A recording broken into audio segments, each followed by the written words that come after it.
Hello everyone, आज के video में मैं आप लोगों को नवीकरणीय ऊर्जा से संबंधित कुछ करंट फैक्ट को बताऊंगी और यह वीडियो आपके आने वाले सारे एग्जाम्स के लिए मोस्ट इंपॉर्टेंट रहने वाले हैं। इसीलिए इस वीडियो में हमारे साथ शुरू से लेकर के अंत तक बने रहेंगे।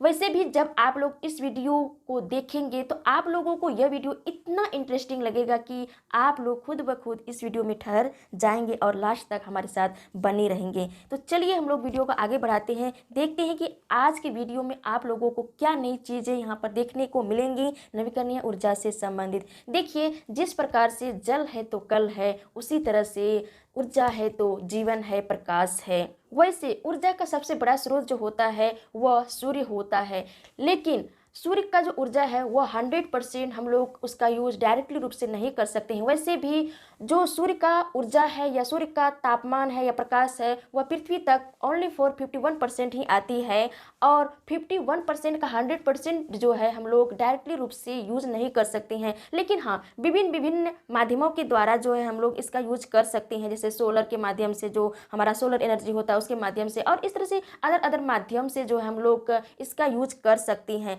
और आप लोग देख ही रहे हैं कि दिन प्रतिदिन जो है परंपरागत ऊर्जा के स्रोत घट रहे हैं, इसीलिए गैर परंपरागत ऊर्जा में वृद्धि करना कितना आवश्यक है, बहुत ही ज़्यादा आवश्यक है। और इसीलिए हम लोगों को उसके तरफ जो है मूव करना चाहिए। भारत सरकार को मूव तो किए हुए ही है, लेकिन उसमें भी वृद्धि करना चाहिए। लेकिन इसके लिए भी जो है भारत सरकार को बहुत ही ज़्यादा मशक्कत करनी पड़ेगी, क्योंकि भारत सरकार जो है इसके लिए जो भी टारगेट फिक्स किए हैं उसको भी भारत सरकार आसानी से प्राप्त करते हुए नहीं दिख रहे हैं। तो इसी के बारे में आज के वीडियो में मैं आप लोगों को बताऊंगी। तो चलिए, क्या है कुछ महत्वपूर्ण फैक्ट, क्या मैं आज के वीडियो में आप लोगों को बताऊंगी।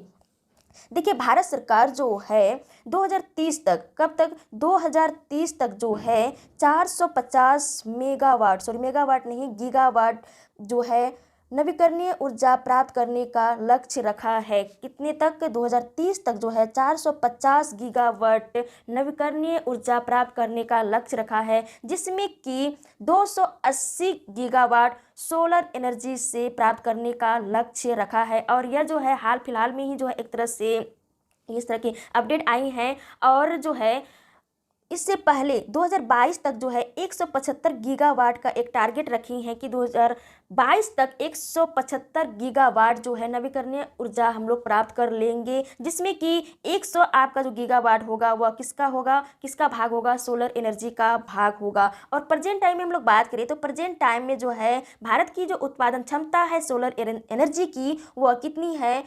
40.5 हजार मेगावाट है प्रेजेंट टाइम में सोलर एनर्जी का, किसका? भारत की कैपेसिटी है। तो इससे आप लोग देख सकते हैं कि 2021 चल रहा है, क्या भारत 2022 तक जो है 100 गीगावाट, कितना गीगावाट? 100 गीगावाट को अचीव कर पाएंगे। तो इसमें कहीं ना कहीं आप लोगों को भी लगता होगा, आप लोगों को भी संदेह लगता होगा कि भारत जो है इस टारगेट तक पहुँचने के लिए बहुत ही ज़्यादा मशक्कत करनी पड़ेगी। और जो 2030 तक जो है 450 गीगावाट में से 280 जो गीगावाट सोलर एनर्जी को प्राप्त करने का जो एक टारगेट रखा है, तो उसको भी प्राप्त करने के लिए जो है बड़े बड़े विशेषज्ञों ने, जो ऊर्जा डिपार्टमेंट के जो विशेषज्ञ हैं और ऊर्जा मंत्रालय की तरफ से जो है एक अनुमान लगाया गया है कि भारत सरकार को जो है भारत सरकार को जो है 2030 तक सोलर एनर्जी के माध्यम से 280 गीगावाट ऊर्जा प्राप्त करने के लिए जो है per year 1.19 lakh crore investment करनी पड़ेंगी। इसके लिए जो है कितना मेगावाट?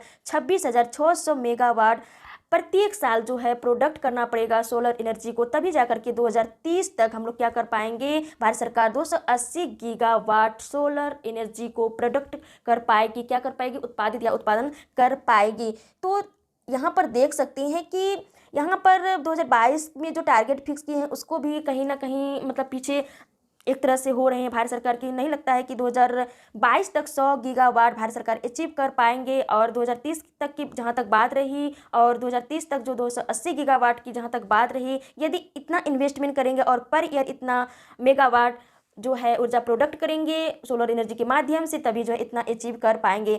और जब ये कर लेते हैं तो भारत के लिए भी बहुत ही एक तरह से अच्छी रहेंगी, क्योंकि जब सोलर पैनल लगाए जाएंगे, क्योंकि देखिए सोलर एनर्जी तो ऐसे नहीं लग जाती है, इसके लिए जो है सोलर पैनल लगाने होंगे, और इसके अलावा जो है अदर इंस्ट्रूमेंट लगाने पड़ेंगे, सोलर एनर्जी से संबंधित इसके प्रोडक्शन के लिए, तो इससे क्या होगा कि रोजगार भी बढ़ेंगी। यह तो भारत के लिए बहुत ही फायदेमंद की बात है। और देखिए इसके लिए भारत सरकार जो है ऐसा नहीं कुछ नहीं कर रहे हैं, इसके लिए तो बहुत सारी चीज़ कर रही हैं। तो इसके लिए भारत सरकार ने जो है मैन्युफैक्चरिंग के लिए जो है PLI से घोषणा भी किए हैं, कि PLI के रूप में घोषणा भी किए हैं। और इसके बाद यदि प्रोडक्शन इनिशिएटिव के माध्यम से यदि मैन्युफैक्चरिंग का जो कार्य है वो यदि पूरा नहीं हो पाता है, तो भारत को बड़ी मात्रा में, भारी मात्रा में जो है विदेशों से क्या करना पड़ेगा, आयात करना पड़ेगा। वैसे प्रेजेंट टाइम में भी जो यदि देखा जाए तो प्रेजेंट टाइम में भी जो है भारत सोलर बिजली उत्पादन से संबंधित जो है, जो पॉलीसिलिकॉन होता है, वेफर होता है, आदि जो कल पुर्जे हैं वह भारत में इसका जो है उत्पादन नहीं होता है, ये विदेशों से ही क्या करना पड़ता है, आयात करना पड़ता है। और भारत जब तक जो है इन सारी चीज़ों को यहाँ पर जो है एक तरह से प्रोडक्ट या इसका उत्पादन नहीं करेंगे, तो कहीं ना कहीं मुश्किल जो है लगता है कि 2030 तक इस तरह का जो 280 गीगावाट जो एक तरह से टारगेट फिक्स किए हैं उसको कहीं प्राप्त कर पाएंगे। कहीं ना कहीं आप लोगों को भी संदेहास्पद यहाँ पर लगता होगा। और जो है 2019-20 में जो है 2.5 अरब डॉलर के जो है सोलर वेफर सेल्स मॉड्यूल और इन्वर्टर का जो है आयात किए थे भारत सरकार।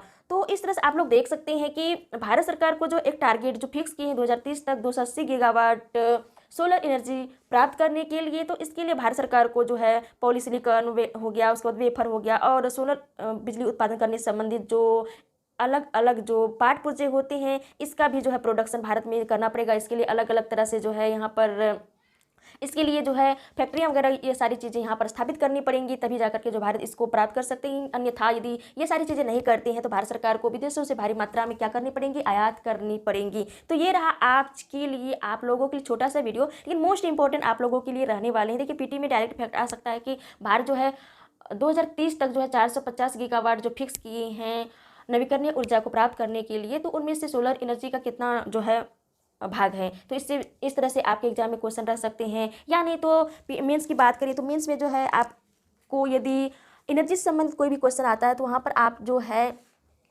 आप अपने आंसर में पुट करके आप अपने आंसर को जो है और भी अच्छा एक तरह से बना सकते हैं। तो ये रहा आज के आपका वीडियो। आई होप कि वीडियो आप लोगों को पसंद आए होंगे। यदि पसंद आए हैं तो वीडियो को लाइक करें और शेयर करें।